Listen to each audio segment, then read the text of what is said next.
We're ticking along. An okay week, 2,352 went up 2,000 spots. Always good to go up in the rankings, but we're still in need of that massive week to help us skyrocket.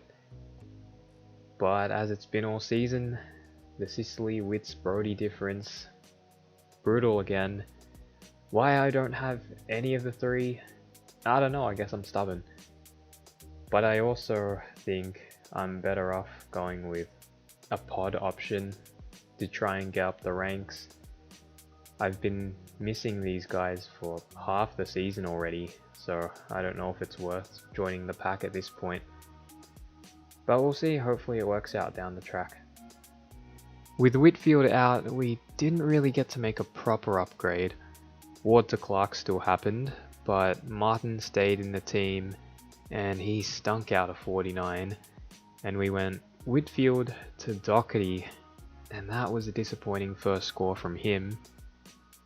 I would have been better off doing last video's upgrade, which was Martin to Dawson. Actually would have been so much better off, and I could have just fielded Perez, who was surprisingly good against Melbourne, found a lot of the footy. But it is what it is, I'm good with the Doherty trade-in. As for the rest of the team, defense, those top three, absolute guns. Zorko, tad disappointing, and De Koning has just been so good, putting up big on-field scores when we need it. In the midfield, Clary absolutely destroyed North Melbourne. Neil copped some attention, but just kept the ton streak going. McRae had a disappointing fourth quarter. I think he had 8 clangers for the game, which is unlike him. Parrish, I was all in to have him as VC or C, and this 128 could have been so much more if he wasn't such a clanger merchant in the first half. At one point it looked like he wanted 20 clangers. He was on 7 very early in the second. Thankfully from there he cleaned it up, and we did the sensible thing and took the 128, as tempting as it was to keep the C on Neil or put it on Darcy, who scored a little bit better. But we've been struggling with captains recently, so it was nice to bank a good score. Took, I don't really know what happened with him. That's disappointing. Track was good, Cripps back-to-back down scores. Martin's got to go obviously, and the bench, Macomb, very nice. Clark, it's okay, unfortunately CBAs are down for him, and Carroll hasn't been able to back up his big game against North, sadly. In the rucks, Darcy, massive bounce back game, that's what we want to see, and Hayes, he filled in for Bruce, who was out with illness, and we take a 72 from him. The forward line, Dunks was good. Heaney, of course we want to see the tons again, but he got more CBAs, that was good. Butters, back-to-back tons from him, so that's great to see. And Stephen Canelio, thank you Mark McVeigh. Amazing what happens when you play a midfielder in the midfield. Of course it was against West Coast and they had a couple of important players out, but hopefully his role stays consistent. De Goey has just been a massive failed trade-in. Nowhere near the scores we saw from him last year when we brought him in at a discount. I think we've had him for 5 weeks now, and this is his first score over 80, and he barely got past it. At this stage, we probably trade him at his round 14 bye. And on the bench we looped Durden, who has been in great form, and Rioli much better in the Dreamtime game. For trades this week, we will finally get rid of O'Driscoll and we will bring in Cleary. Martin has served us so well, but he has to go. Who we bring in now is the question. I know I had Dawson traded in last video, but I was actually planning on bringing in Ollie Wines as a bit of a discounted pod. I could still do that this week. Averaged 120 after the bye last year, so he's definitely capable.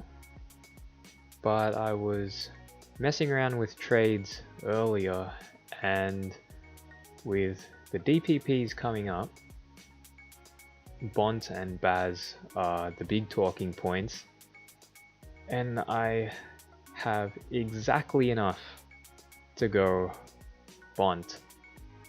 Of course, it's no guarantee that he gets DPP, but assuming that Bevo doesn't do anything silly, he really should get DPP. With exactly 0 in the bank, is this meant to be? Maybe it is. Other options I have though, I could bring in Dawson this week, and I can always just use DPP to flip him into defense, just put McDonald in the midfield, DeConey in the forward line, and Dawson there. I could go early on Tom Mitchell, who looked more like himself against Brisbane, but I think I'd like to see another game from him before deciding on that. What's his break even? 125. So we'll probably give him another week before deciding whether we want to bring in Mitchell on a discount. I'm liking the Bont trade though. What's Baz at? 552. That's a possibility as well. It's a tough one. I think I might go Bont for now. Exactly 0 in the bank. But it's okay. O'Driscoll to Cleary, Martin to Bont. So this will be how the team looks heading into round 11. We finish off the mids, or technically the forward line, if Bont does get DPP. Captains this week, the fixtures aren't the greatest. The Dogs have West Coast, so that would be the main one for a VC or C. So I'm just thinking Clary into McRae this week, or Bont.